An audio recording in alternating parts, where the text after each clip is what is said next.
दोस्तों जीएस के प्रश्न हम आपके लिए रेगुलर लेकर आ रहे हैं क्योंकि आप वीडियो को पसंद कर रहे हैं। दोस्तों आपको वीडियोस अच्छे भी लग रहे हैं, आप कमेंट भी कह रहे हैं सर वीडियो को जारी रखिए, तो हम आपके लिए वीडियो को जारी रखते हैं दोस्तों। और प्रश्न आज के वीडियो में है बहुत महत्वपूर्ण। महत्वपूर्ण का मतलब है बार बार पूछे गए प्रश्न लेकर के आया हूं जीएस के, तो वीडियो को अंत तक जरूर देखिएगा। तो चलिए स्टार्ट करते हैं दोस्तों। पहला प्रश्न है, इनमें से किस वर्ष में नई आर्थिक नीति लागू की गई थी? किस वर्ष में लागू की गई थी? चार ऑप्शन है। तो देखिए 1990, 1991, 1992, 1989। इस प्रश्न का जो सही आंसर है, अगर आपको मालूम है तो कमेंट कर दीजिए, नहीं मालूम तो मैं आपको बता देता हूं। इसको लागू किया गया था 1991 में। ठीक है दोस्तों, कब लागू किया गया था? 2191 में।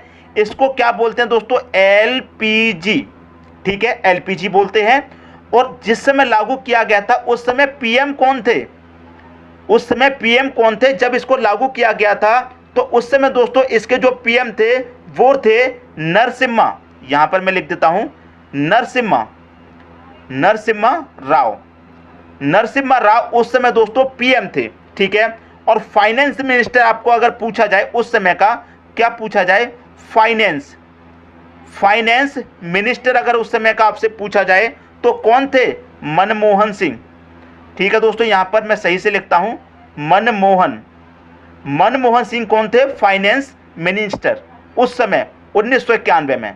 ठीक है दोस्तों, 1991 में।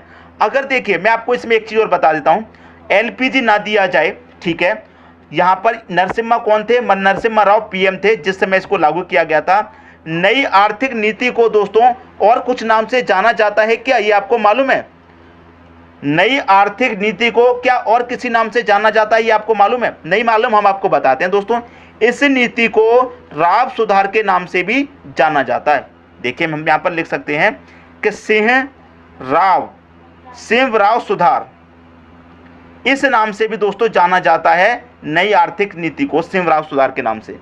क्लियर दोस्तों? क्या आप जानते थे पहले? नहीं जानते तो जान लीजिए, सारी डिटेल आपके सामने है। उम्मीद करता हूं प्रश्न आपको समझ में आ गया होगा। ठीक है, कब लागू की गई? 1991 में। एलपीजी बोलते हैं, उस समय पीएम कौन थे? नरसिम्हा राव। फाइनेंस मिनिस्टर उस समय कौन थे? मनमोहन सिंह। और इसको नई आर्थिक नीति को सिंह राव सुधार के नाम से भी जाना जाता है। बात समझ में आ गई दोस्तों? अब देखेंगे अगला प्रश्न।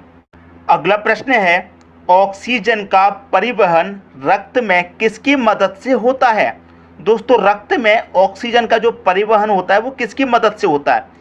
इरिथ्रोसाइट की मदद से, थ्रोम्बोसाइट की मदद से, लिम्फोसाइट की मदद से, या ल्यूकोसाइट की मदद से। चार ऑप्शन है आपके पास। अगर आपको आंसर मालूम है तो तुरंत कमेंट कीजिए, नहीं मालूम तो कोई बात नहीं, हम आपको बता देंगे। इन चारों ऑप्शन में से दोस्तों जो सही आंसर है आपका वो है इरिथ्रोसाइट। क्या है दोस्तों? इरिथ्रोसाइट। इरिथ्रोसाइट में क्या होता है दोस्तों? आरबीसी होता है। आरबीसी का मतलब है red blood cell. Red blood cell में दोस्तों क्या पाया जाता है? रेड ब्लड सेल में हीमोग्लोबिन पाया जाता है। क्या होता है दोस्तों? हीमोग्लोबिन। याद रखिएगा, आरबीसी। इरिथ्रोसाइट में क्या होता है? आरबीसी। आरबीसी का मतलब है रेड ब्लड सेल, और रेड ब्लड सेल में ही क्या पाया जाता है दोस्तों? हीमोग्लोबिन पाया जाता है। अब इस हीमोग्लोबिन का क्या काम होता है वो जान लीजिए। हीमोग्लोबिन का काम होता है कि ऑक्सीजन के साथ बॉन्ड बना के ऑक्सीजन को सर्कुलेट करना। हीमोग्लोबिन का क्या काम होता है दोस्तों? हीमोग्लोबिन का काम होता है कि ऑक्सीजन के साथ बॉन्ड बना के ऑक्सीजन को सर्कुलेट करना, यह काम होता है हीमोग्लोबिन का। तो बात सबकी समझ में आ गई? पहला ऑप्शन हो जाएगा आपके प्रश्न का सही आंसर। उम्मीद करता हूं सबकी समझ में प्रश्न बहुत अच्छे से आ गया होगा। अब देखेंगे अगला प्रश्न। अगला प्रश्न है, हृदय गति को नियंत्रित करने वाला हार्मोन कौन सा है? हृदय की गति को, देखिए आपके हृदय की गति कभी तेज हो जाती है, कभी कम भी हो जाती है। तेज कैसे हो जाती है? देखिए जब आप थोड़ा सा दौड़ लगाते हैं तो आप देखते हैं कि आपका जो दिल है, आपका जो हृदय है वो तेजी से धक धक करने लगता है, और थोड़ी देर दौड़ लगाने के बाद आप रुक जाते हैं तो फिर तेज तेज धक धक करने वाला बंद हो जाता है, फिर कम हो जाती है उसकी गति। जो गति उसकी तेज हो जाती है दौड़ लगाने से, धक धक करने की, फिर वो कम होती जाती है। तो इस गति को नियंत्रित करने वाला हार्मोन कौन सा होता है हमारा, वो आपको बताना है। चार ऑप्शन है आपके पास, थायरोक्सिन, गैस्ट्रिन, ग्लाइकोजोन या डोपामाइन। ये चार ऑप्शन है। तो चार ऑप्शन में से जो सही आंसर है वो है दोस्तों थायरॉक्सिन। हमारे पास कौन सा हार्मोन होता है? थायरॉक्सिन होता है, जो हमारे हृदय की गति को कम करता है। अब देखिए ये कहाँ से आता है, ये किस ग्रंथि से निकलता है? तो इसकी मैं आपको बात बता दूं, ये थायराइड ग्रंथि से निकलता है। ये थायरॉक्सिन दोस्तों थायराइड ग्रंथि से निकलता है, ये आपको मालूम होगा। थायरॉक्सिन और ये हमारी हार्ट बॉडी के टेम्परेचर को और साथ ही ब्लड प्रेशर को भी कंट्रोल करता है। याद रखिएगा दोस्तों, ये हमारा जो थायराइड है, जो ये थायरॉक्सिन, ये हमारे हार्ट बॉडी को और हमारा जो टेम्परेचर है, हमारा जो ब्लड प्रेशर तेज हो जाता है, उसको भी कंट्रोल रखता है। ठीक है दोस्तों। अब आप कहेंगे कि थायराइड ग्रंथि कहाँ पर होती है? ये जो थायराइड है ये ग्रंथि कहाँ पर होती है? तो ये ग्रंथि होती है दोस्तों आपकी गले में। ये गले में होती है दोस्तों। ये जो थायराइड ग्रंथि कहाँ पर होती है? गले में होती है। और थायराइड और ये थायरॉक्सिजन क्या करता है दोस्तों? हमारे हृदय की गति को कम करता है। और थायराइड क्या करता है? जो हमारा ब्लड प्रेशर है उसको भी कंट्रोल रखता है। ठीक है। और हमारे जो बॉडी का टेम्परेचर है उसको भी क्या रखता है? कंट्रोल रखता है। तो मैं उम्मीद करता हूं कि सभी को सब कुछ बहुत अच्छे तरीके से समझ में आ गया होगा। अब देखेंगे दोस्तों अगला प्रश्न। अगला प्रश्न है, प्रतिरोध की एसआई इकाई है। दोस्तों आपका मात्रक पूछ रहा है यहाँ पर, प्रतिरोध की एसआई इकाई क्या है? एम्पियर है, कूलाम, वोल्ट या फिर ओम। 4 ऑप्शन है आपके पास। तो दोस्तों देखिए मैं यहाँ पर आपको सीधा सीधा बताता हूँ कि प्रतिरोध का जो मात्रक है वो क्या होता है, प्रतिरोध को किस में मापते हैं? तो इसका जो आंसर हो जाएगा वो हो जाएगा डी ऑप्शन, ओम। एसआई क्या है दोस्तों? इसका ओम है। ठीक है। अगर आपसे एम्पियर का पूछे, किसका पूछे? एम्पियर। एम्पियर किसकी इकाई है, मतलब किसकी एसआई है? तो एम्पियर जो है दोस्तों वो है विद्युत धारा। किसका मात्रक है? विद्युत धारा का। यहां पर मैं बता देता हूं विद्युत धारा का है। अगर कूलाम का पूछ ले तो कूलाम किसका मात्रक है? आवेश का। कूलाम किसका है? आवेश का। अगर वोल्ट का पूछ ले तो वोल्ट किसका है दोस्तों? विभवांतर का। विभवांतर का। और कूलाम एसआई किसका है दोस्तों? प्रतिरोध का है। ये तो हमने यहां पर बता ही दिया। तो चारों ही आपको बता दिए। अगर ये आपको पहले याद नहीं थे तो अभी इनको आप याद कर लेना। ठीक है दोस्तों। अब देखेंगे अगला प्रश्न। अगला प्रश्न है, प्रश्न क्या कह रहा है दोस्तों? प्रश्न को अच्छे से पढ़िएगा। विद्युत चालकता के आधार पर निम्नलिखित विकल्प में से विषम को चुनें। 4 ऑप्शन है आपके पास। इन चारों में से जो अलग होगा वही आंसर है। कॉपर, ग्रेफाइट, मानव शरीर या फिर रबड़।